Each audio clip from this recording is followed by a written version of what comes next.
உங்கள் சத்யாவின் full moon sale up to 70% தள்ளுபடி. AC விலை 2ஆம் தேதி முதல் 15% வரை உயர்கின்றது. இப்போதே ஏசி வாங்கி பணத்தை சேமியுங்கள். மதுரை உசிலம்பட்டி சட்டமன்ற தொகுதியை திமுக தலைமையிடம் இருந்து வாங்கிக் கொடுக்க ஓ பன்னீர்செல்வம் தவறிவிட்டதாக அவரது ஆதரவு எம்எல்ஏவாக இருந்த ஐயப்பன் குற்றம் சாட்டியுள்ளார். இதுகுறித்த கூடுதல் விவரங்களை எமது செய்தியாளர் ராஜ்குமார் வழங்க கேட்கலாம். வணக்கம் ராஜ்குமார், இது குறித்த கூடுதல் விவரங்களை சொல்லுங்க. வணக்கம். ஓபிஎஸ் தலைவனாக ஒரு கேப்டனாக தொண்டனை கரை சேர்த்திருக்க வேண்டும். ஆனால் தொண்டனை கரை சேர்க்க அவர் தவறிவிட்டார் என உசிலம்பட்டி முன்னாள் சட்டமன்ற உறுப்பினர் ஐயப்பன் தனது ஆதங்கத்தை வெளிப்படுத்தி இருக்கிறார்.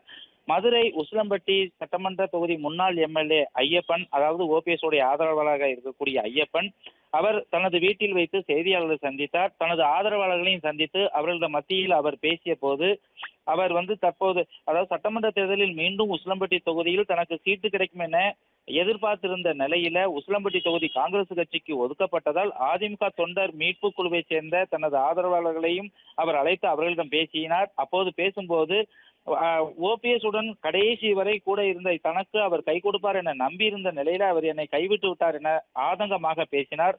அவரது ஆதரவாளர்களில் ஒருவர் எழுந்து கூட ஓபிஎஸ்ஸிடம் இருந்து விலகியவர்கள் எல்லாம் இன்று சீட்டு வாங்கி விட்டார்கள், உடனிருந்த உங்களை ஓபிஎஸ் ஏமாற்றி விட்டார் என ஆவேசப்பட்டு பேசினார்.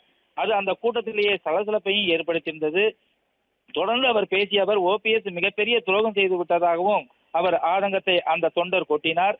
அதாவது இதை அடுத்து அவர் செய்தியாளர் சந்தித்த போது கூட முன்னாள் சட்டமன்ற உறுப்பினர் ஐயப்பன் செய்தியாளர்களிடம் கூறும்போதும் கூட 4.5 ஆண்டு காலம் ஓபிஎஸ் உடன் இணைந்து செயல்பட்டு வருகிறேன், அதே போல எங்களது ஆதரவாளர்களும் மு க ஸ்டாலினுக்கு ஆதரவாக பணியாற்றி வருகிறோம். ஓபிஎஸ் உடன் திமுகவில் இணையும் போது கூட உசிலம்பட்டி தொகுதியிலிருந்து மீண்டும் போட்டியிட வாய்ப்பளிக்க வேண்டும் என கேட்டிருந்தேன். அதற்கு அவரும் சம்மதித்தார். ஆனா ஏன்னு தெரியல, உசிலம்பட்டி தொகுதி காங்கிரஸ் தொகுதிக்கு கொடுக்கப்பட்டு இருக்கிறது.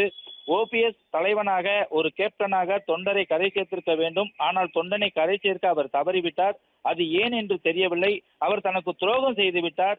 இருப்பினும் கூட திமுக வெற்றிக்காக பாடுபடுவோம், திமுக பணி செய்ய தங்களுக்கு இன்னும் உத்தரவு வரவில்லை, உத்தரவு வந்ததும் தேர்தல் பணியை தொடங்குவோம் என அவர் தொடர்ந்து அவர் பேசினார்.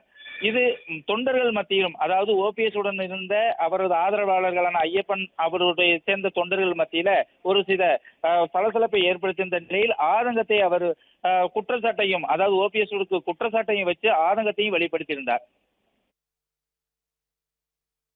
3 தடவை முதலமைச்சர் ஓபிஎஸ் நம்மளுக்கு கை கொடுத்துருக்காங்க, அவர் நம்மளை கைவிட்டாரு, என்ன காரணம் இருந்தாலும் நம்ம பயணம் தளபதி ஸ்டாலினுடைய கருத்தை வலுப்படுத்த ஒரு பயணமாக.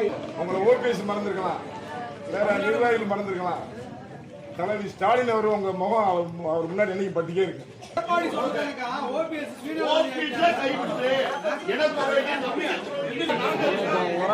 நம்பி போனவருக்கு அந்த வைத்தியங்க பாதி பண்ணலாம் சீட்டு வாங்கிட்டாங்க.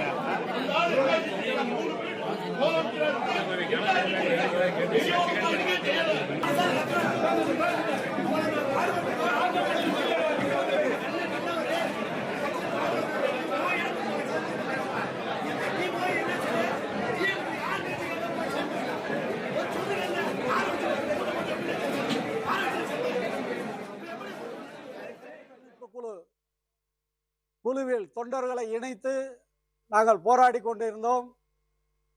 இந்த வேளையில் நானும் ஓபிஎஸும் பாரம்பரிய இயக்கமான தாய்க்களமான திராவிட முன்னேற்ற கழகத்தில் இணைந்து பணியாற்றி வருகிறோம். அதனால் நீங்கள் அத்தனை பேரும் எங்களோடு இணைந்து பணியாற்ற வேண்டும் என்று எங்களது நிர்வாகிகளை கேட்டுக்கொண்டு அவர்களும் எங்களுக்கு முழு ஒத்துழைப்பு கொடுப்பதோடு தளபதி ஸ்டாலினுடைய கரத்தை வலுப்படுத்துவோம் என்று சபதம் ஏற்றிருக்கிறார்கள். அந்த அடிப்படையில் எங்களது பயணம் தொடர்ந்து கொண்டிருக்கிறது. நான் திராவிட முன்னேற்ற கழகத்தில் இணையும் பொழுது உசிலம்பட்டி சட்டமன்ற தொகுதி எனக்கு வேண்டும் என்று கேட்டிருந்தேன். அண்ணன் ஓபிஎஸ் அவர்களும் உங்கள் சத்யாவின் full moon sale up to 70% தள்ளுபடி. ஏசி விலை 2ஆம் தேதி முதல் 15% வரை உயர்கின்றது. இப்போதே ஏசி வாங்கி பணத்தை சேமியுங்கள்.